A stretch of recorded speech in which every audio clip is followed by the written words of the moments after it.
It's the word. Bring it to our hearts and minds. Let it be fruitful in your eyes and in our eyes. In Jesus I pray. Amen. Okay, Psalms. What's anybody know much about Psalms? It's songs and praise, songs and uh, poetry, some say. And being songs, some of them I can't see being a song, but you sing this, really? But I guess they did. Um, if you look it up at it, the book information, okay, who's the author? David Aspraf, um, Solomon, um, Heman, um, Ethan, Heaven, Moses, and a lot of unknowns. There's unknown authors. Now, it doesn't mean the unknown authors aren't one of these authors because they can't tell a difference. I think a lot of them were untitled and they could tell a difference because they could see David in this one or they could that's my guess. When was it written? Well, start with Moses, probably about 1440, and through the time of the Babylon Exodus about 538. And it was arranged into the 5 books or whatever amount of books you want to, they arranged it into. I've heard of 7 books at the time, but 5 books is what we have. They arranged it into books, and I don't mean books like we made, scrolls.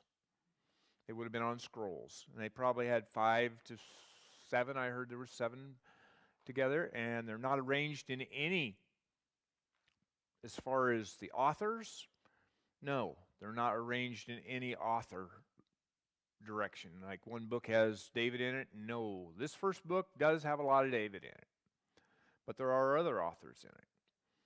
And it's the same with the rest of the books. And there are David in the other books. They're scattered throughout the books, so there's no there. And the theme, is there themes in one book and not themes in another book? No, there's themes and there's wisdom, which I consider the future. But there's wisdom ones, and there's ones with prophecy in them, which would be future. Most people think prophecy is future.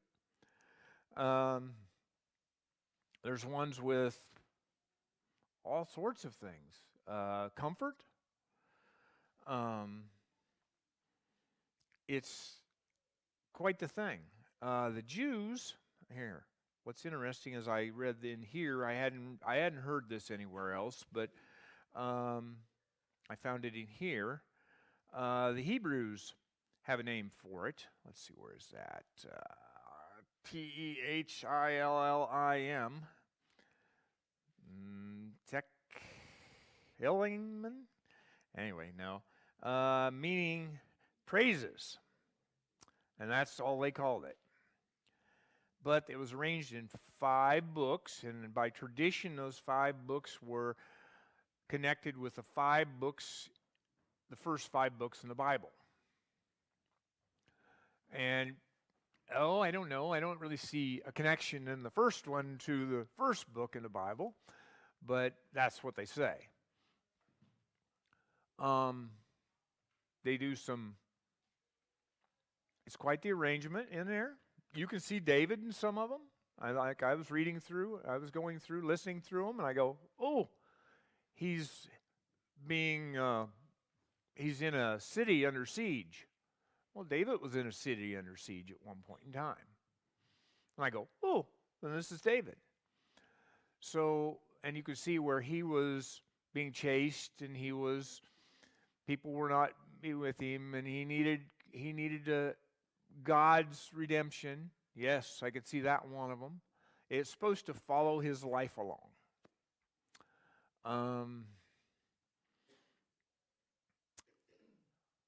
It's interesting, and it was an everyday thing for them. It was like they used this as everyday wisdom. you could kind of call them, let's see, our New Testament and epistles for them.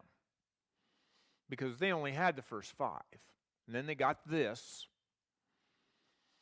And this became their, sort of like our epistles, how we should do things and how we should act and how we should be. We don't look at it that way. There's only maybe 1 or 2 that we would quote today. But most people, preachers see a lot in it. When we're reading it, we got to remember it's about them and their day. Think about who they were at the time. Well, it's hard to think about who they were at the time. At a certain point, they went from Moses to King David and to the Exodus. So, but they were they considered themselves the only ones that God had for them. And I'll read some later, and that's why some reasons they don't like to accept Jesus Christ is because I believe, my opinion, that they won't accept Jesus Christ because some of it I'll read, he'll talk about that it's about sheep, and he has talking about a pen of sheep, and the pen of the sheep's Israel. And he talks about he has other sheep, and eventually they'll all be in the same herd, and he will be their shepherd. Do Jews want to feel that they aren't special? God's people? Anyway, I have found some that have. Feel they are special and they are God's chosen people. Well, there are other chosen people, and we see glimpses of them in the Old Testament. If you look back, you see people that sacrifice to God. You see the wise men coming to see Jesus Christ. They weren't Jews. They were coming from the east. Just a little here and there. You see snippets that he was talking to the rest of the world while he was still talking to the Jews. And the Jews really don't, in fact, you see some during Jesus, they're really pronounced, they are the ones, only you can come worship God. Because this is our temple and you can only come here. And that's what's holding them back. I know I watched somebody that is a preacher over there. I will call him a preacher. He is, their rabbi. In their words. And he says it is changing. But part of the problem is they still hold to the old scriptures. They don't even read the prophecies in the Old Testament much. They don't even hardly ever read the prophecies in the Old Testament that point to Jesus. Because he talks about Isaiah has a lot of prophecies in it, and we see that. And they don't read those prophecies. He says they would more come to Jesus if they could see those prophecies in the Old Testament that Jesus is prophesied in their words, in their testament. But he says those aren't on the reading docket for when they go to church. So still today, a lot of their hierarchy is still holding to the Old Testament that they're the one. And they're keeping some of the words from their people and not putting them on the docket to be read. But he says there's a movement there. It's slow, but it's moving. You know why that is? Why? No, I'm asking, do you know why that is? It's slow? No, that they're not reading the whole thing. As he said, if we had some of these scriptures that he was talking about preached in the tabernacle, not tabernacle, but what do they call them? They call them synagogue. Yeah. See, I'm not very good at their terminology, Tumtays. I can't remember the name of it. Anyway, yes, they're not preaching Jesus Christ. They're only preaching the way they were. I'll put it that way. And that's part of why it's slow coming. There is a movement over there. There is groups that do believe in Jesus Christ and believe in basically what we believe in. Yeah. Well, I'll get off this beginning because I've wasted a lot of time, but there's not much to go with when we start talking about Proverbs. Proverbs, see, I said Proverbs, see? Psalms. I told you I get that. I mess up and say that every so often. Psalms. Be lucky if I don't do it again this morning. Well, I proved what I said. Anyway, I thought he did a pretty good job of talking about in his book about talking about this. I used some of it. He says God guides our lives. Well, yes, he's our shepherd. And so is Jesus Christ our shepherd. He talks about the 1,000 years, and he talks about there's 150 of them Psalms. And as I've already talked about, the authors are kind of unknown. Now, at the end of each psalm, there's a doxology. It's a short hymn, a praise of God, at the end of each of the books. That's kind of marks the end of the book. And there's 41 in this first one. Let's see, what else have I talked about? See, I kind of yacked there a lot about some of he's had here. We'll start out and look at verse 1 here pretty quick. If you want to find verse 1, I suppose I'll talk about it to begin with, and then we'll move on through and get to some of the more notable verses. Book 1 has the distinction of having probably the most popular verse. That will be 23. We'll talk about 23 for sure. We'll start out in 1 here. I'll read 1. Do the best I can. You know me. Blessed is the one who does not walk in step with the wicked, or stand in the way that sinners take, or sit in the company of mockers. But those who delight in the law of the Lord and who meditate on his laws day and night. Remember, this was written when the law was king to the Israelites. That people is like a tree planted by streams of water, which yield its fruit in season. In other words, God nourishes us and gives us great gifts.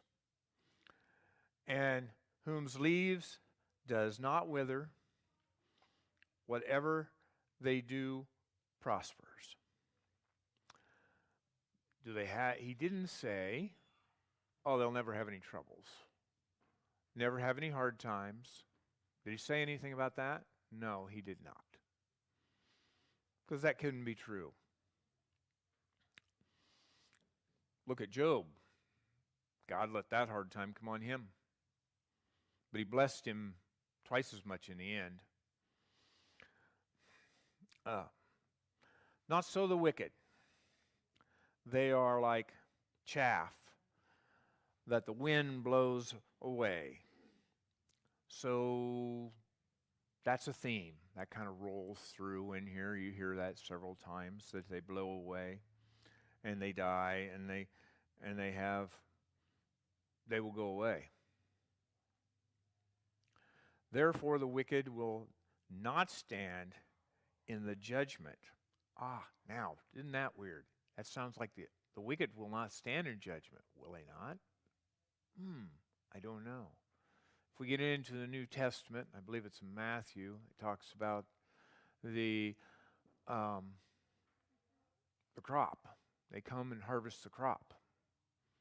Well, if you happen to notice, they collect the wicked before they harvest.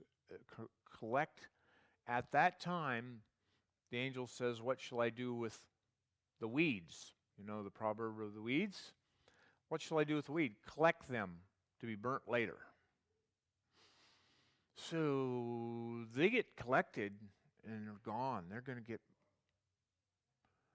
get collected later. Then the harvest happens. The harvest would be believers in God, us. So if you kind of read that like, oh, he takes them away before we even get to see them and to be burnt in a later time. Oh, it goes against some things people talk about the rapture business. It kind of takes the rapture thought and says, maybe that isn't perfect.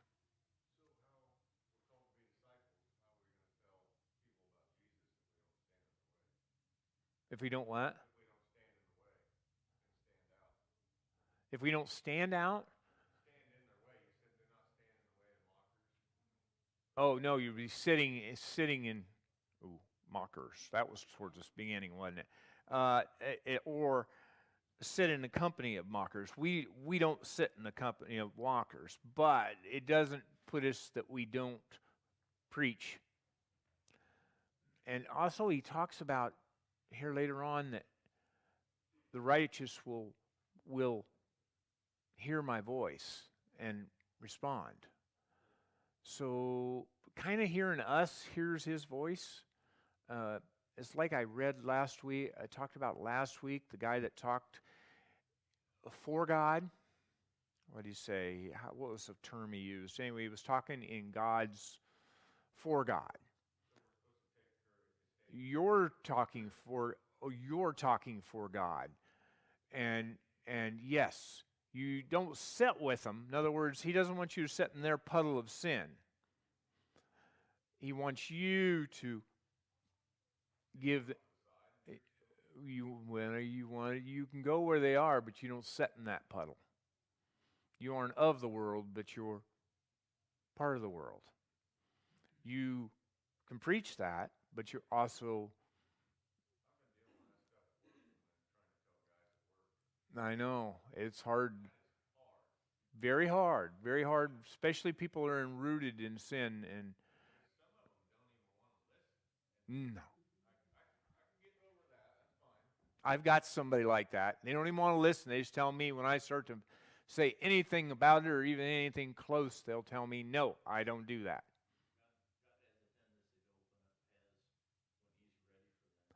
And it's going to take the right person and the right opportunity. It might take a trial to bring them to God. But he's the man that plants. Mm-hmm. And that's part of him talking about they do it in...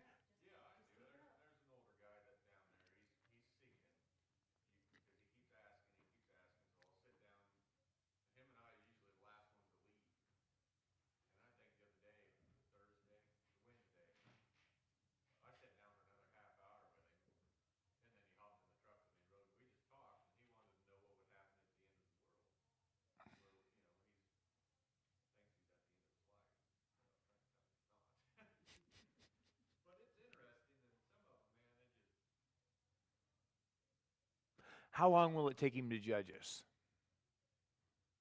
How long will it take him to judge us? He already knows everything in my heart and my mind and my soul. It isn't going to take long to be judged. He's going to say, oh, here, these go this way, these go that way.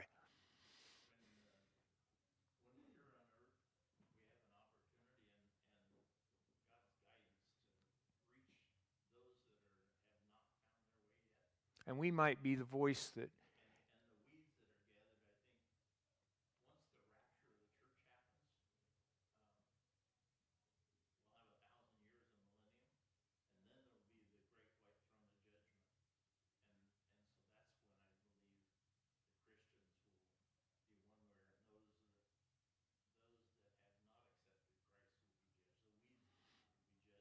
And this interpreting what God has said in the in the last book is very hard.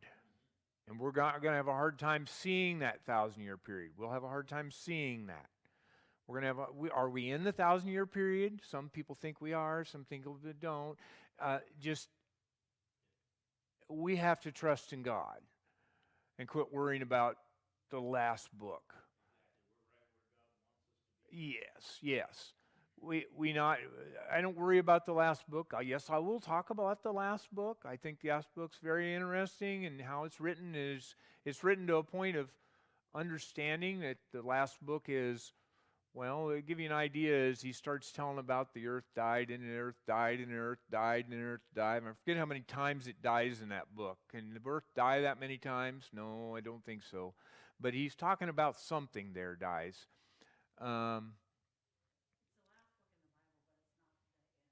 No, it's not the end. No, it's not. It's not the end. It's the beginning. You realize it's the beginning of everlasting, us being with God. That's exciting. That's not a bad thing.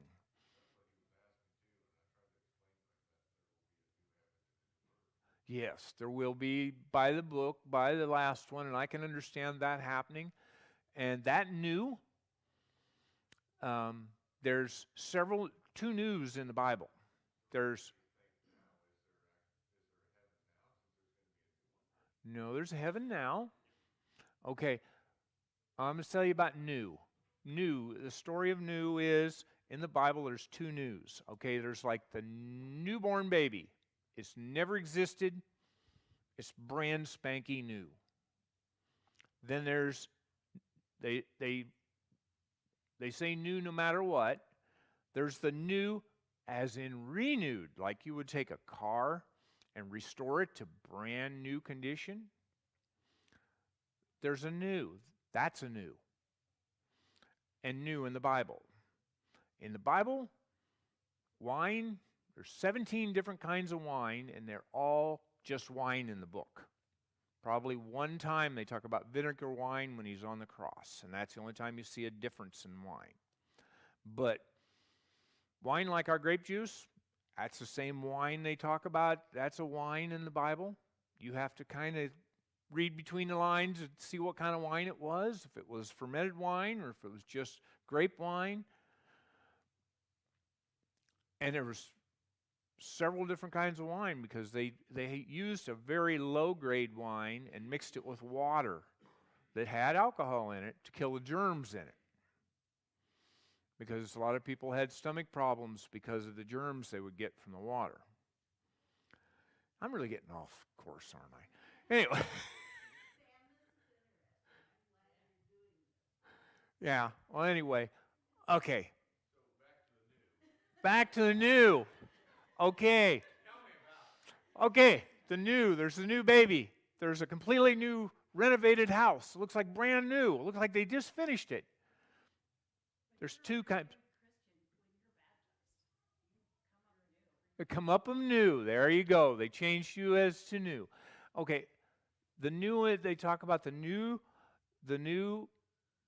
heaven and the new earth. They're the renewed earth. New means renewed. So it'll be here, but a whole lot nicer. We're going to get a refurbish, evidently. And we'll be here. So the new temple that's going to be New Jerusalem will be a nice, shiny new temple, New Jerusalem. And the new heaven will be an all-new heaven. But the same heaven. Does that make sense? Yeah.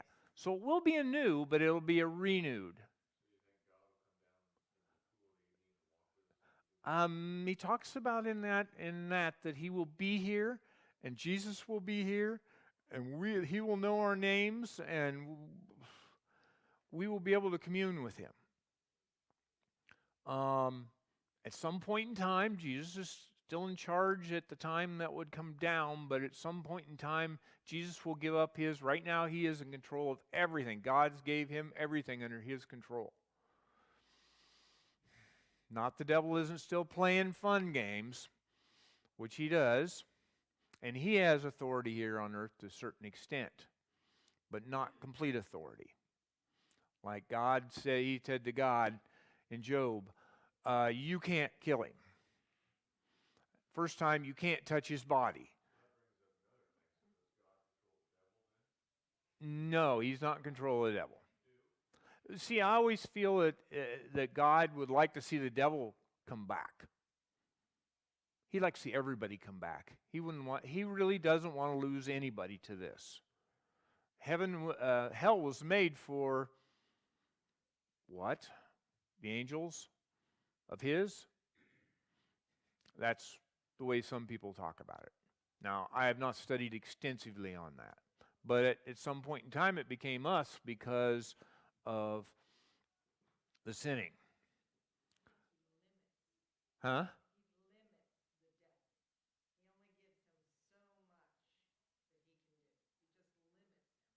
Yes, the devil is limited to a certain extent.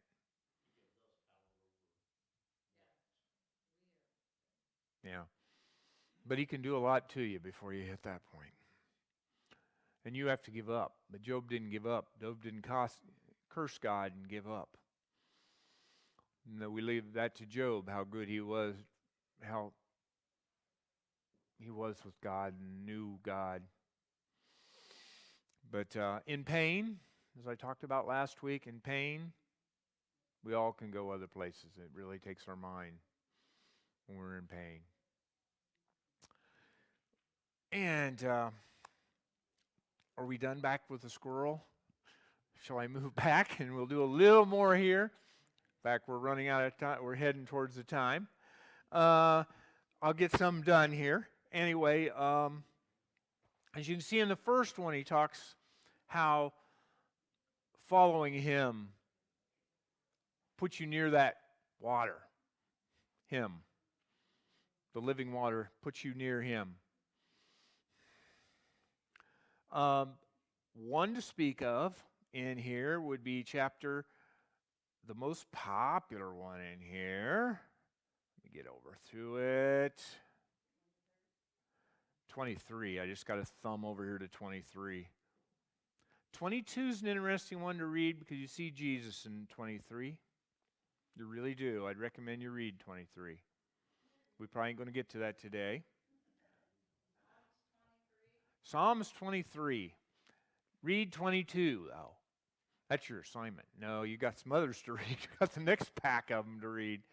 How many really got through the whole thing? A few of you? Well, you did really good. You see David, don't you, in amongst some of them, in his hiding and his running and him pleading for God to see God because God probably ignored him a little while Bathsheba was around. Bathsheba deal. And this book's good for people that understand that. Don't you have times that you're really seeing Jesus and you're really feeling him and you're feeling God and there's times he just stands on top of me and shows me himself. But then there's times I don't see him around me. I know he's still there, but not as strong. I'm sure he's got somebody else to be strong with.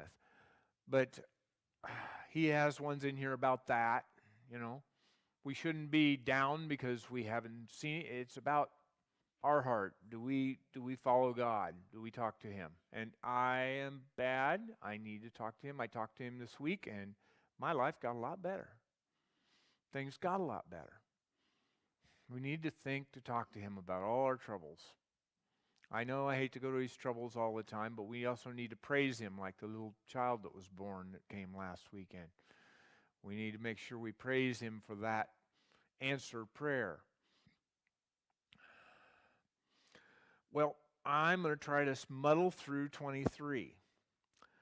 Not very long verse. You'll all recognize it. You know it. The Lord is my shepherd. I lay nothing. I lack nothing. See how I do? He makes me lie down in green pastures. He leads me beside quiet water.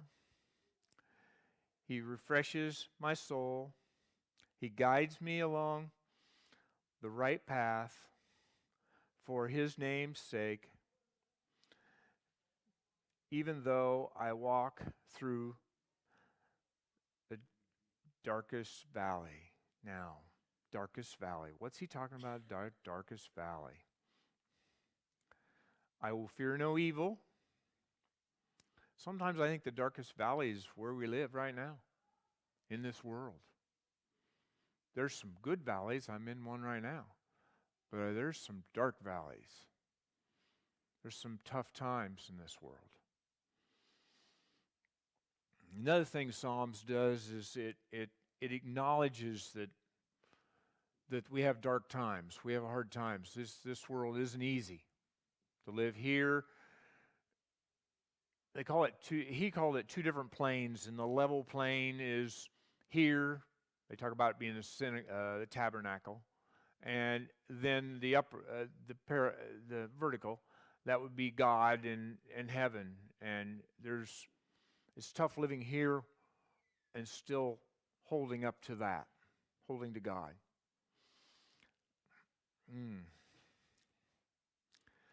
You prepare a table for me in the presence of my enemies. I always kind of wondered about that. I'll talk about that. We'll get there. You anoint my head with oil. My cup overflows. That's number 5. What's the thought on that? Now, you prepare a table before me in the presence of my enemies. Wow, that's quite the thing. What's that to say? If I was in the presence of my enemies and someone made a table for me and fed me, would I be honored?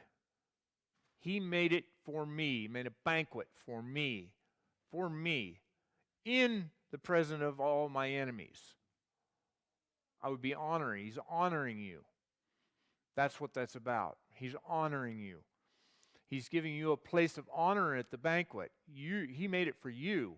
He didn't make it for all of us. He made it for you. So he's honoring you. So think about that. He's going to honor you. He's also the good shepherd. When we talk about the good shepherd, he also talks about the staff and the rod and the staff, and that is awful interesting. Surely your goodness and love will follow me all the days of my life. In other words, he's always going to follow you with his love. You walk away from his love, but if you turn around, he's always there. He'll take you back. His love is always with you once you give yourself to God. Once I go through this baptism up here and I walk out, and then 10 years later something causes me to question God and walk away from God, but then I realize I'm wrong and I turn around and I go back, he says, I'm right here. I rejoice you coming back. You've heard that. The angels rejoice when someone comes back. Let's see, did I read the last one? I got to talking so much I don't remember if I did or not. Surely my goodness and love will follow you all your days. Yes. So this is one of the favorite scriptures of some people, and you can see that being that.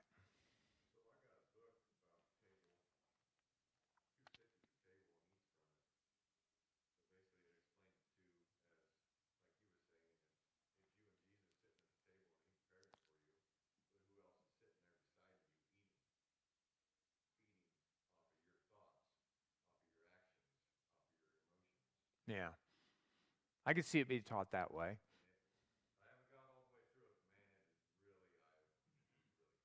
Yeah, I've got a book I need to get back to. But yes, and he talks about being the shepherd here. And I'm going to take you for an ender. I have, let's see, I have an ender of, did I lose it? No, I didn't lose it. I got to go to it. Just a minute. I got to go over to John 10. And John 10 is the Good Shepherd. Jesus is the Good Shepherd. I'll take you down to 14. I am the Good Shepherd. I know my sheep. He already knows his sheep. And my sheep know me. Just as the Father knows me, and I know the Father. Wow, exactly like he knows the Father. So he knows you to everything about you. Everything you do, every time we step out of line. But he's also the Good Shepherd, and he's got a rod and a staff. The rod is to protect you. That's what the shepherds used it for. They beat off whatever come after their sheep. And he carried a staff. And a staff back then, a lot of them had a hook on the end. And that was to catch the sheep and change its direction and get it going the right way. They used the staff to go ahead of the sheep and change its direction.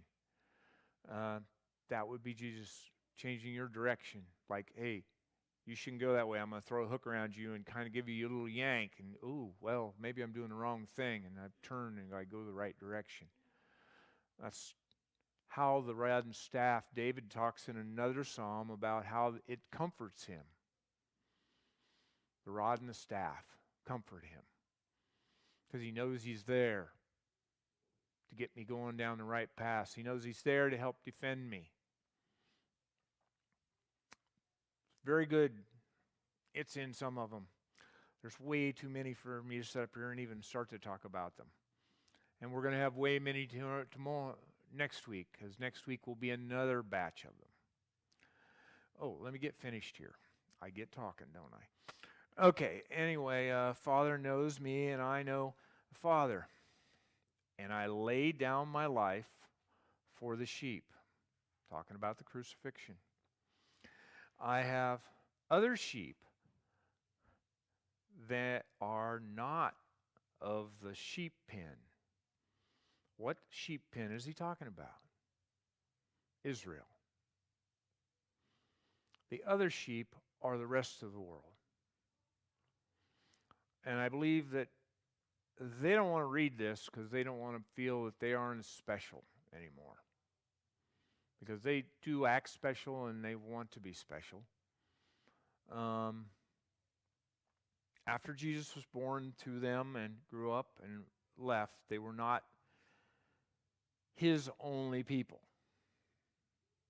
Before that, they were not his only people. And they don't like probably reading something like this. I must bring them also. They too will listen to my voice, and they shall be one flock and one shepherd. That means we're all one. We're brothers in Christ with all of them. The reason my Father loves me is that I lay down my life, only to take it up again. No one takes it from me. In other words, he had a choice. But I lay it down for my own accord. I have authority to lay it down and authority to take it up again. This command I receive from my Father. So, that's where we are today. He's taken up his life. He's went back to heaven. He's sitting at the right hand of God, interceding for us. That's where I close today. Thank you, everybody. Well, I got off subject, but what the heck? If you don't have a good squirrel, I don't think you've studied the Bible. Thank you, everybody. Next week will be some more. I believe we have 4 more runs of it. See, I didn't think I hardly had much to talk about. All I had to do is get to talking.